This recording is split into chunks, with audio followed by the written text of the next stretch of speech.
Bom dia, boa tarde, boa noite, sejam bem-vindos a mais um vídeo aqui no canal. Eu me chamo Abner e no vídeo de hoje a gente vai ler o capítulo 18 do Evangelho de João. É,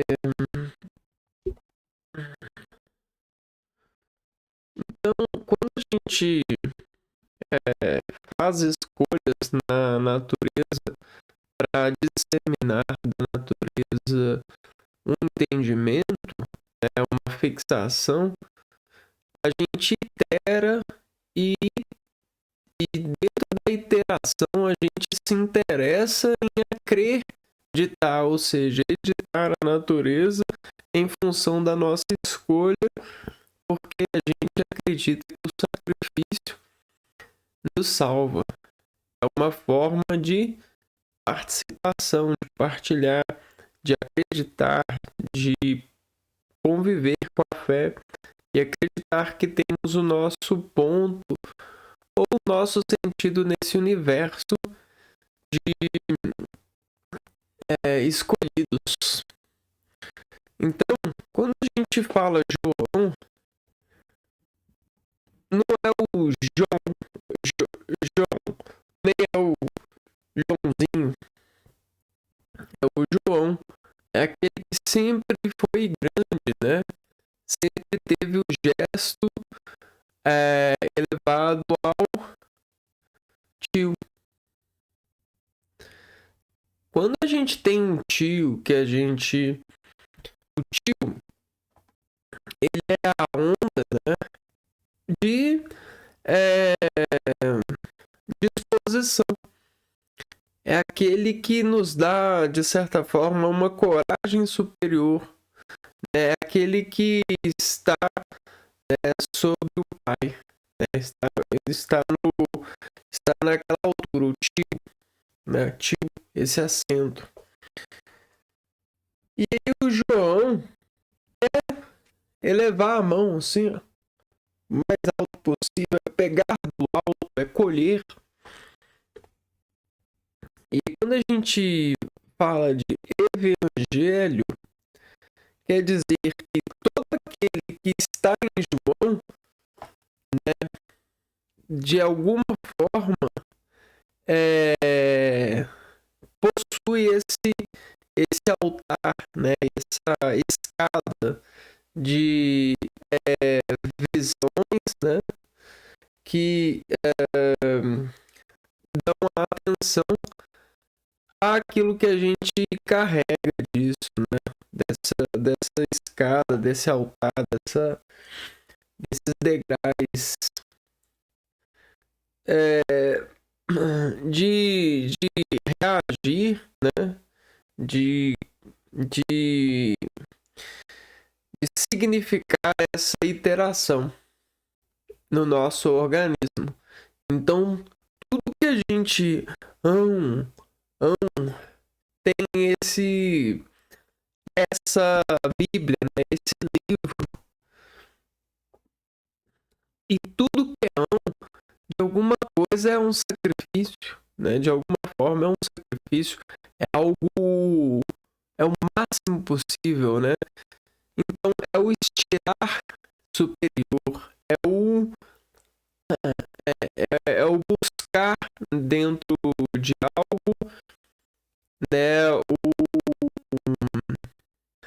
O mais objetivo disso, né? Então, se você está falando de conhecimento, é o conhecimento superior, né?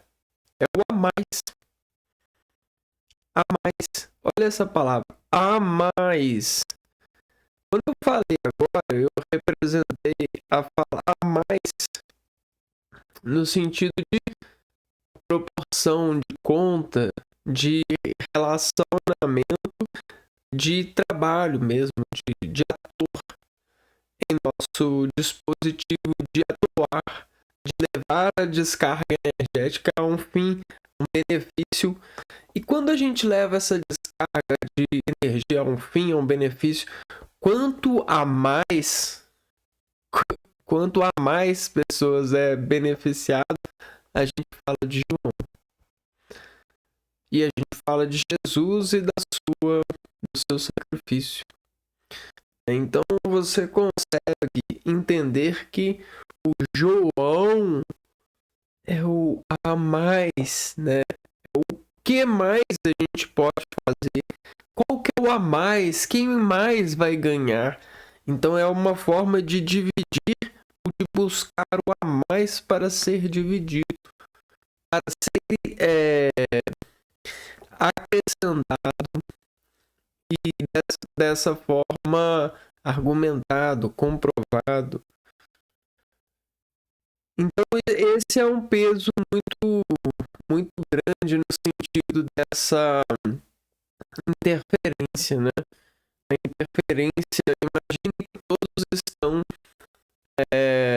sendo provados, passando por provas. Mas aquele que aguenta mais essa prova, ele assume esse João, esse cara, né? Essa cara no universo da decomposição assinada pela suspeita que suspende o ser na medida de ser provado. Então, se você quer conhecer a si mesmo, o cristianismo, Jesus Cristo, ou querer isto, ele organiza o conhecimento do ser de uma maneira do quanto quer isso, o quanto importa-se nisso. E aí a gente, de uma certa forma, não nos é falado essa verdade, mas por ousadia, por vontade de se acender de João, por vontade de conhecer ou de mostrar, né, que quer, a gente acaba encontrando essa revelação, esse exame, né, sobre o escuro, sobre a cegueira do ser, e se é visto e se é decomposto dentro dessa cognição, dentro dessa admiração que hoje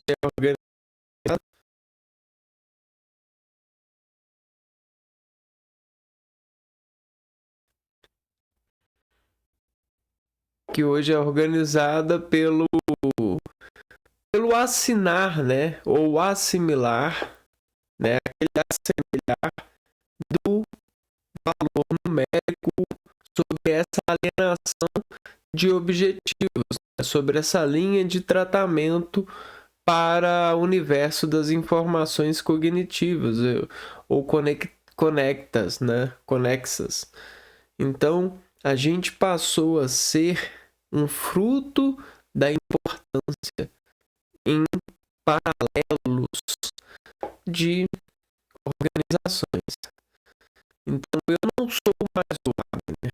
Eu não sou mais aquele que busca experiência a partir do meu desenvolvimento pessoal e pelas informações e deformações possíveis sobre o privilégio ou não desses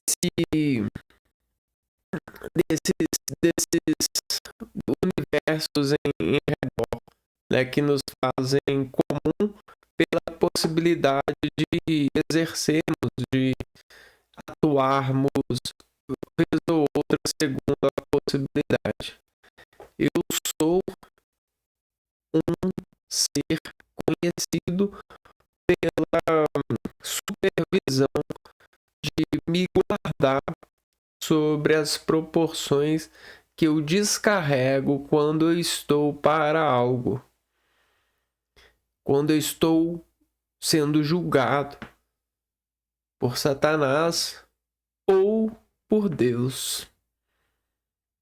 Na verdade, só existe um dentro desses dois, que é o interesse público. O interesse público, ele tem a sua secretária. E a sua secretária, ela diz manter-me conhecido, assim como todos nós, seres de conhecimento, seres importadores dessa disposição de ser reconhecido e ser manobrado segundo as áreas e as possibilidades de atuação, certo? Então, muito bem, né? Estamos fora da caixinha, não precisamos ficar, né, agurando ou mergulhando e supervisionando o quanto nós parecemos ser cristãos ou não, porque parecemos com aquele que a gente acredita ser mais cristão, porque aquele faz as coisas ou aparece fazer mais as coisas. Nós não devemos o conhecimento e nem o julgamento. Nós não sabemos quem é o ser que ali diz estar. Não estamos a par dessa biblioteca de dados. Não é a nossa vontade, não é a nossa sabedoria que vive em julgo. Por mais que se criterize a partir da lapidação, do desenvolvimento, que a organização tangencia-se ao reflexo, né, das reações que os atores, os agentes ativos dessas concordâncias acolhem, né? Não é uma não é uma autoridade em si para julgar, né? Porque dentro dessa transformação de realidades sobre o exercício de sobreviver na vida,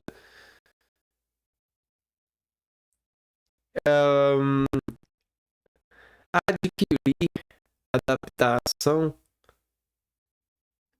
não prova que a pessoa está em bem, que isso é um benefício, porque tudo é uma dependência e esse bem é só se, somente se é uma condição que está em uma disposição, em uma lógica de preposições em áreas formadas ou formatadas. Inclusive a escrita é essa área. A ciência, ela é essa área.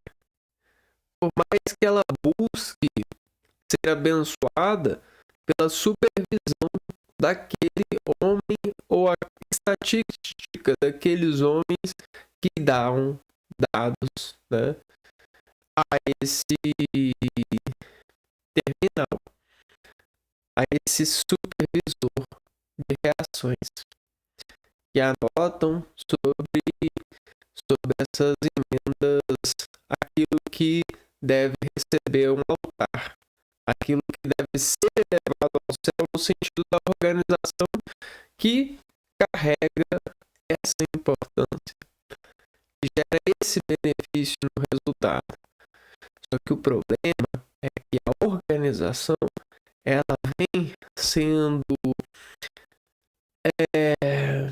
destratada pelas várias ambições do ser que diz mentira e que às vezes não sabe que está dizendo mentira porque não conhece que é uma mentira. E esse tratamento ele faz com que a gente chegue a crer na subjetividade do relacionamento, né? Na fantasia dos nossos desejos, das nossas vontades. E quando a gente se liga a dar importância para esse universo fantasioso, a gente acaba subtraindo a importância que seria dada para as coisas que realmente importam, como é a qualidade de vida para todos os cidadãos, como é o respeito e a dignidade, como é ser irmão de pessoas que de alguma forma recebem mais do que outras. Como é isso? Não se importar com isso é dizer de uma forma muito cruel que você não crê na vida do seu irmão, que você não se importa com o sofrimento que ele sente quando ele se pega olhando em admiração por você e se tomando dessa admiração uma lógica comparativa e se colocando inferior a você pelo exercício que você toma de várias coisas a mais.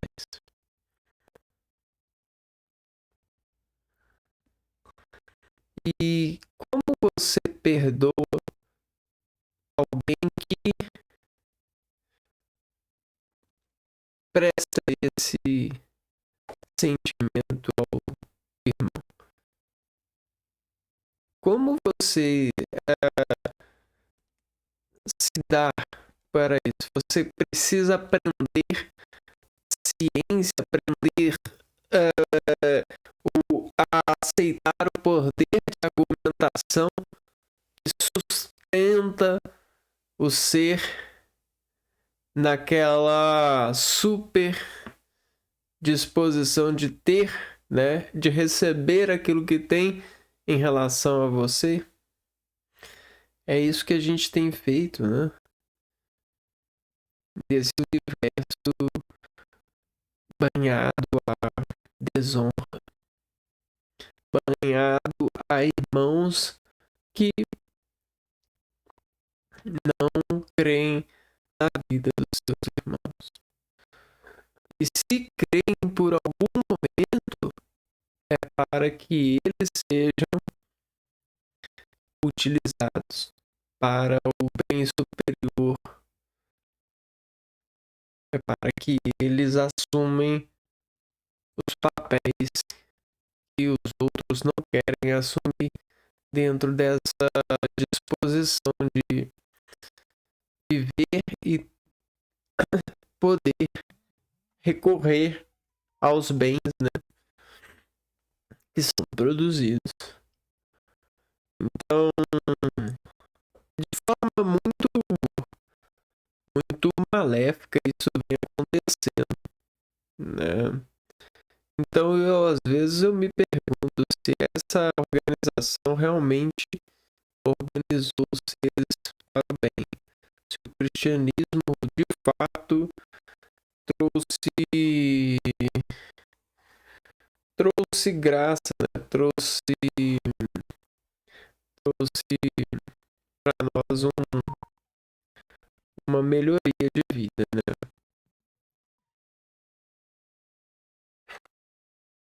Mas, né,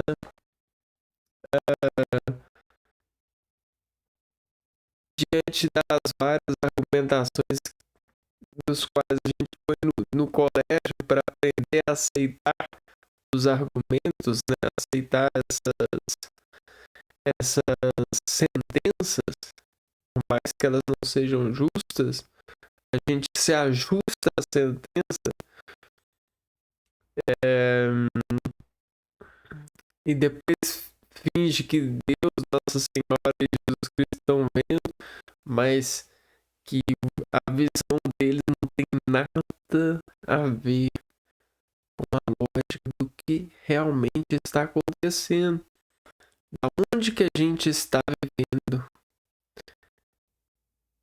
A permissibilidade de Jesus e Nossa Senhora que assistem-nos é loucura demais para minha fé. É muita loucura. Eu falo assim, não é possível que Jesus Cristo e Nossa Senhora estão assistindo a isso. Tranquilo. Isso passa todos os dias para eles e tá tudo bem. É isso. Ficou por isso. O que eu posso fazer? Continuar rezando para esses assistentes, esses seres organizados pela religião assistirem? É isso? Esse é meu fim? Continuar rodando nessa consequência, esperando cada vez mais um pouquinho de transformação, que é por causa da vergonha que vivemos. Eu preciso de instalar câmeras em casa por causa da falta de insegurança causada pelos nossos irmãos, e problema é meu. Eu não posso morar sem me preocupar.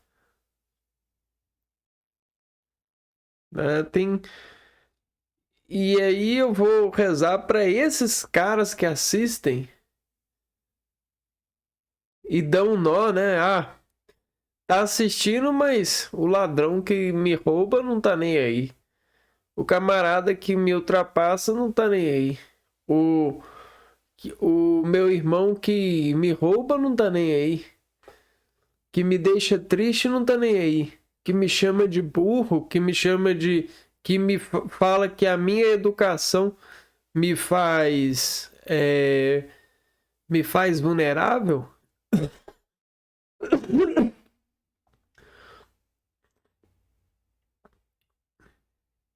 Então tem alguma coisa aí, né?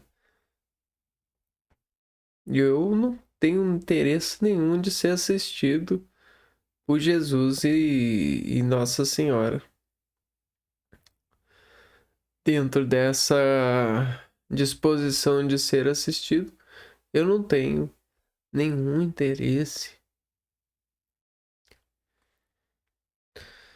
Aliás, isso me choca. Isso quebra o meu psicológico inteiro.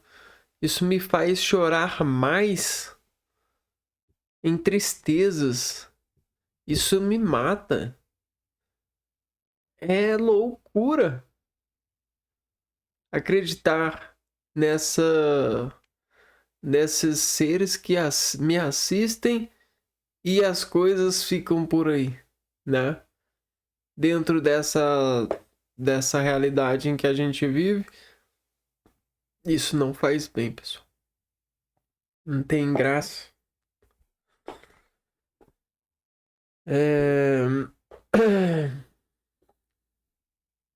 Então vamos lá. Capítulo 18. Traição e prisão. Dito isso, Jesus saiu com seus discípulos para o outro lado da torrente do Cedron. Lá havia um jardim no qual ele entrou com seus discípulos. Também Judas, o traidor, conhecia o lugar porque Jesus muitas vezes ali se reunia com seus discípulos.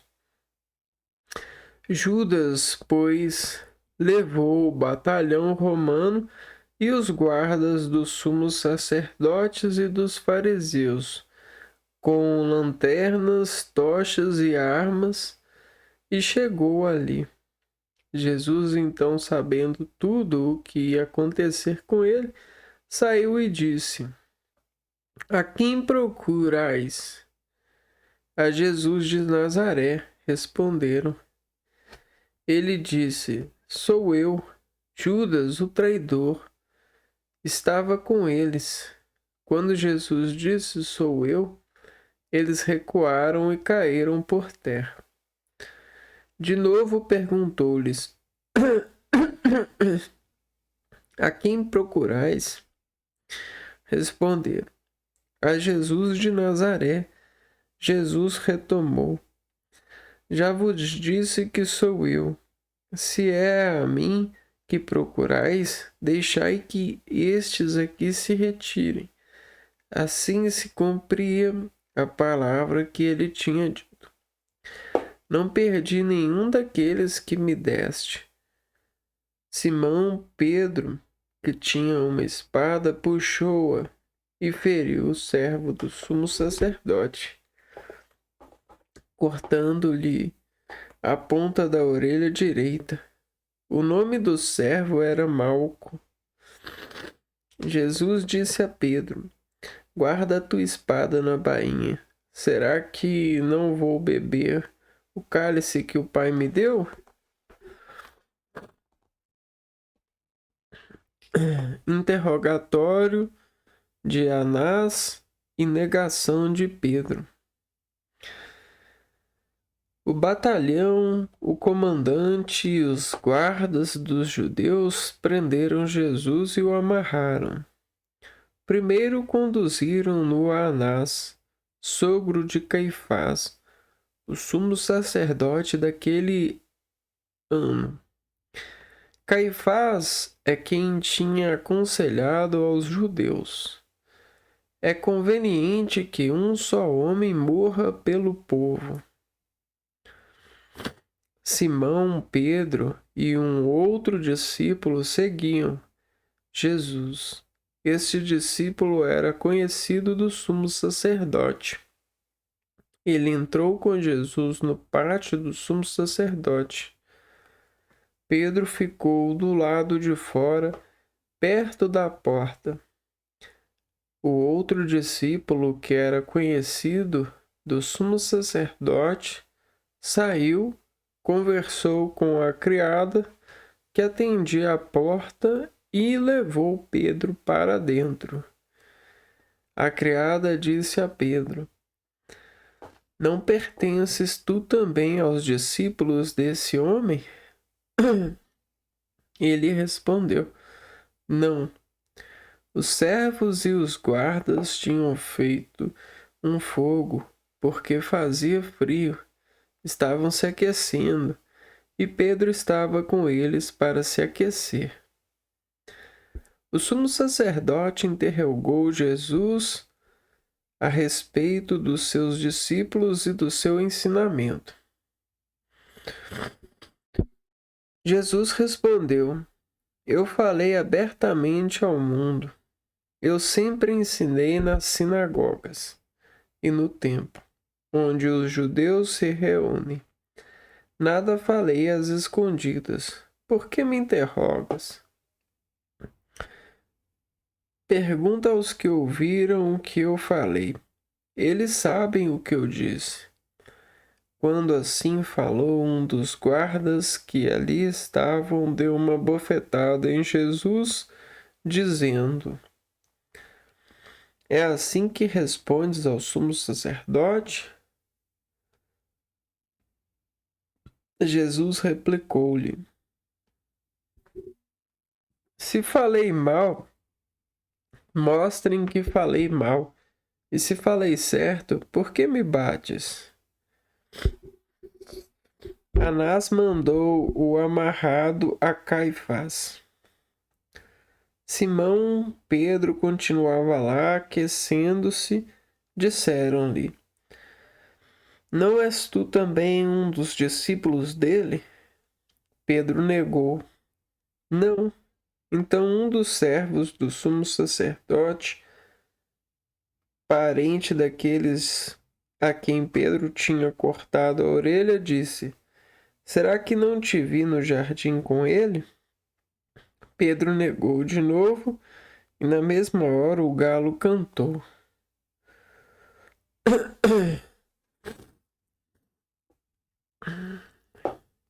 Primeiro interrogatório de Pilatos e soltura de Barrabás.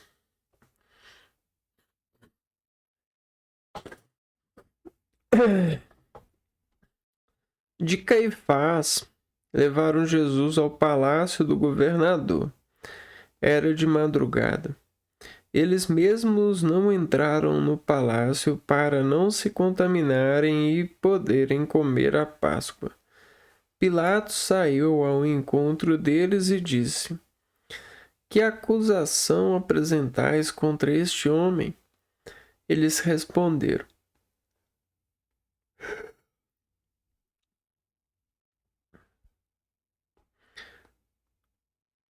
Se não fosse um malfeitor, não o teríamos entregue a ti.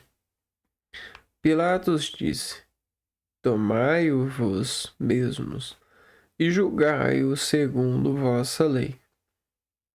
Os judeus responderam: Não nos é permitido matar ninguém. Assim se realizava o que Jesus tinha dito, indicando de que morte havia de morrer.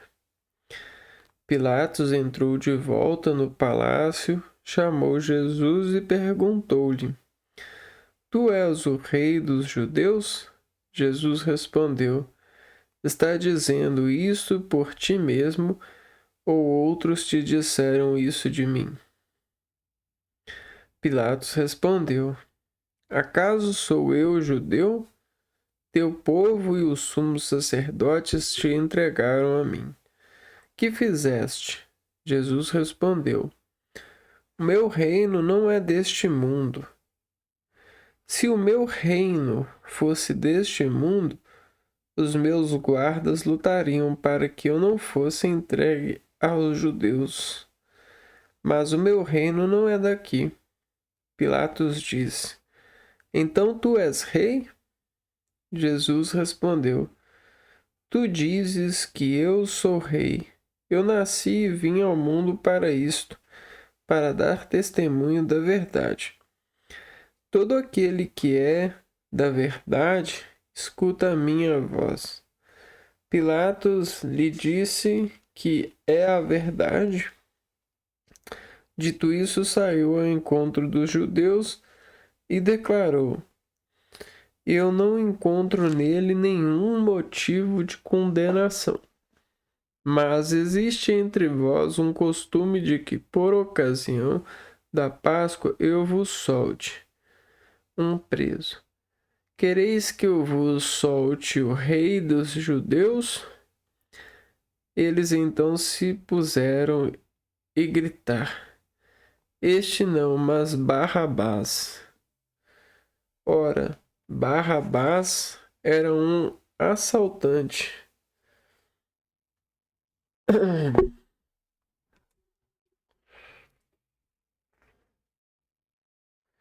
Então, aqui a gente percebe que o povo temia mais a Jesus do que o assaltante, mais aquele que descrevia a verdade do que aquele que roubava bens materiais. Acontece que a verdade ela é muito desprovida de sabor, né? O sabor da verdade é um sabor terrível. Só que é bom. Então, de alguma forma, sendo bem e bom, o nosso organismo consegue se acostumar com a verdade. O problema é ter coragem de experimentar e viver dessa experiência uma união, né? Uma necessidade, né? Um costume. Porque aqueles que contam a mentira sentem um prazer momentâneo e isso lhes faz dependente. Porque a verdade, ela é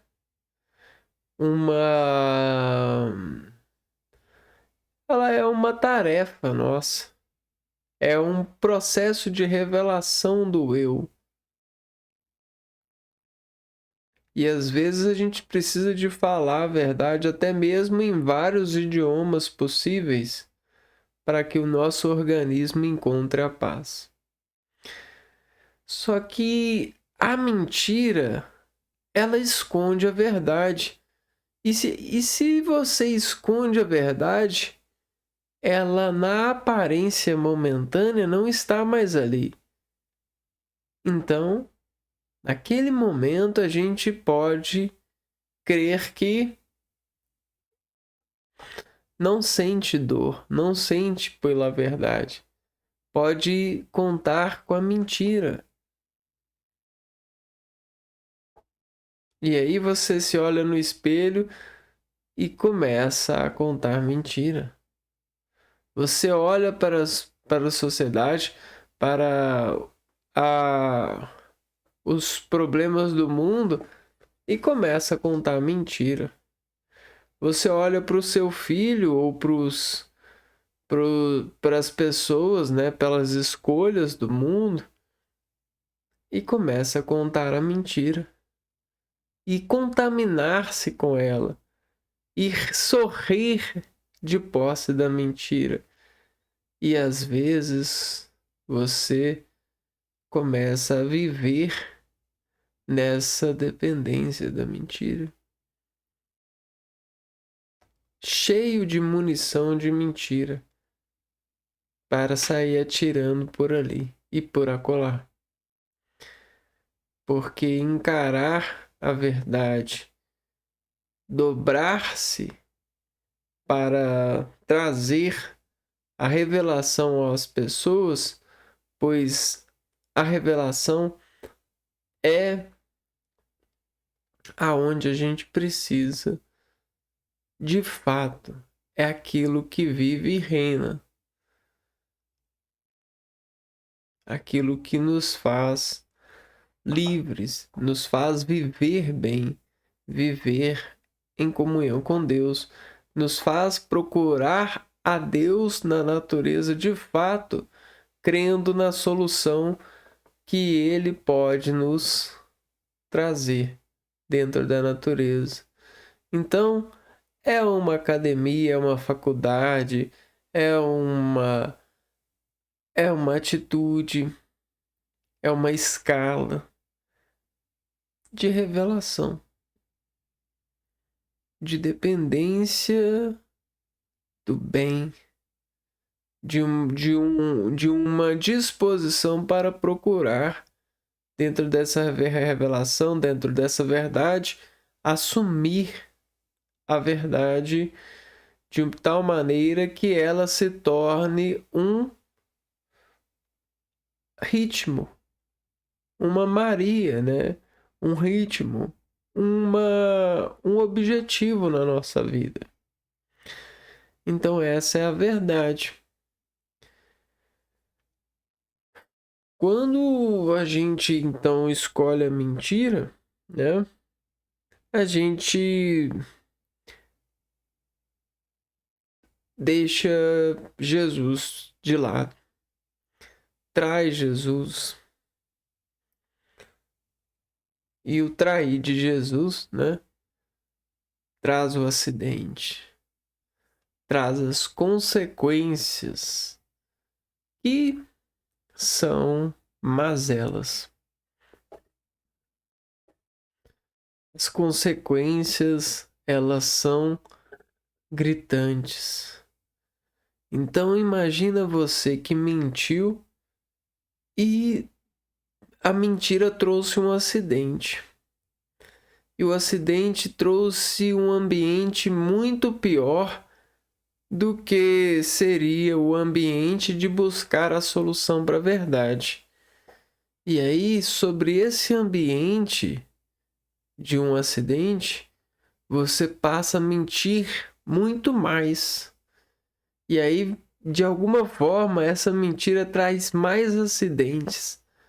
E aí começa a criar um caminho sem volta um caminho muito difícil de voltar, porque cada mentira que você conta traz mais oportunidades de mentir muito mais vezes. Então vamos dizer que é igual uma célula em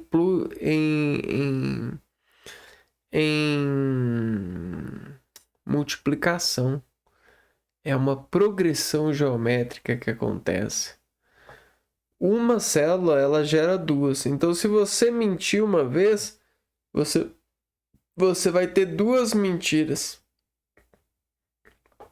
da próxima vez para contar, para ter o peso dessa mentira.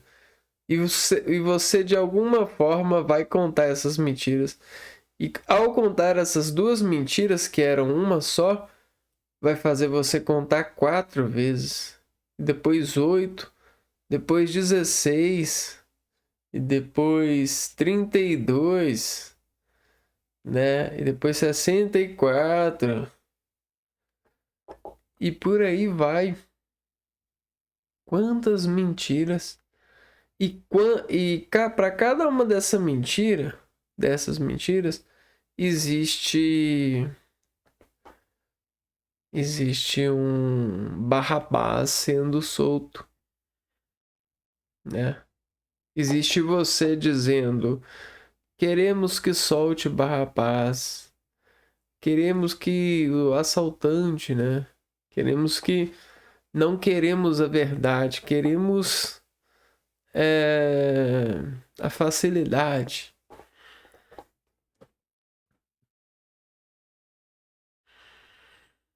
E com isso nós ficamos suscetíveis, né? Começamos a nos convencer de que de alguma forma a gente tem que definir os seres, né? Os seres, eles passam de ser infinitos possíveis, infinitos poderes, e eles passam a viver em finitudes, né? Em desconfianças. Porque se alguém mente, esse alguém é desconfiado. E olha que a Secretaria de Supervisão ou Revisão do Ser conhece os padrões dos mentirosos. Conhece as contas desmentiras. Os seres que vivem na notação científica da mentira. Se colocando até em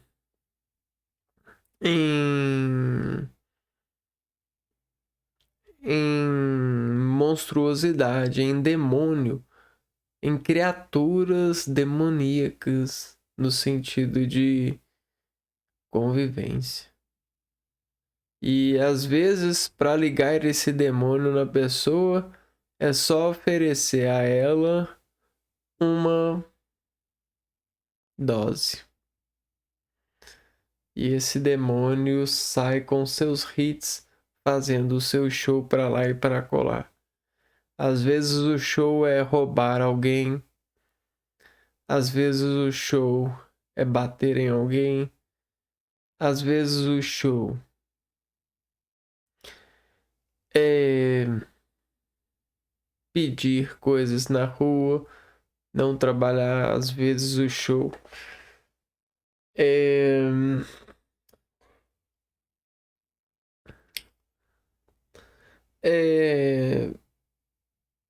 falar mal das pessoas, julgar as pessoas. E vou te dizer uma coisa, né? Existem entre nós muitos artistas nesse sentido de atuações, né? Nesse sentido de máscaras de redes.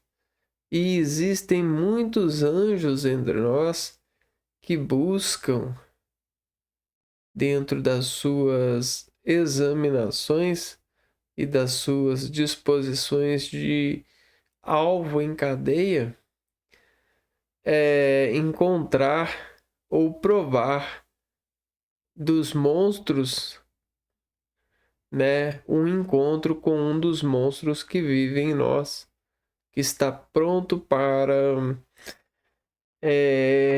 tomar ações assim, né? O suicídio. E quando eu falo suicídio, não é tirar a própria vida no sentido biológico, mas o suicídio psicológico. O suicídio é, por exemplo, a gula, né? Você suicida a dieta, você suicida o ego, o eu que começou a fazer a dieta, você suicida o eu que começou a trabalhar, ou se comportar direito, a fazer o dever de casa. Então existem esses suicídios que acontecem pela mentira, né? Pela soltura de Barrabás. Então,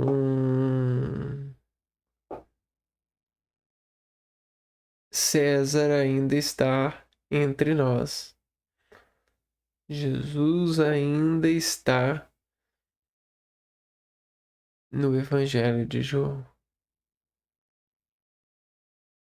Você escuta ele falar? Você escuta nas suas atividades diárias, nas suas manobras para vencer o mal no dia de hoje? Você escuta o Evangelho de João te mostrando Jesus, te mostrando que por mais que você poderia defendê-lo no sentido da crucificação, ele deve se crucificar, né? Ele deve seguir o seu mandamento, né?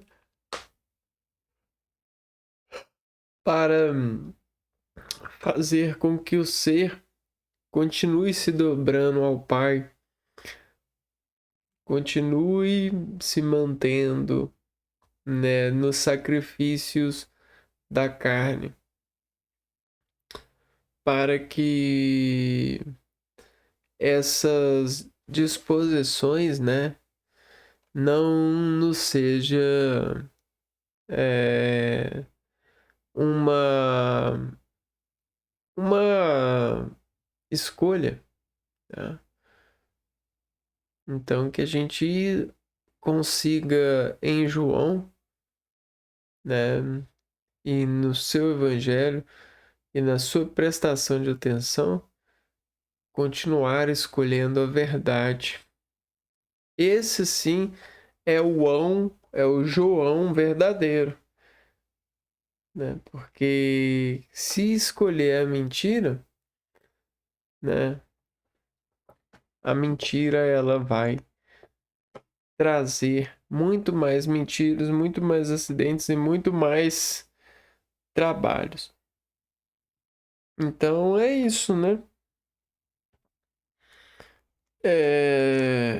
Esse é o que a gente consegue, essa é a ideia que a gente consegue extrair desse capítulo 18 do Evangelho de João.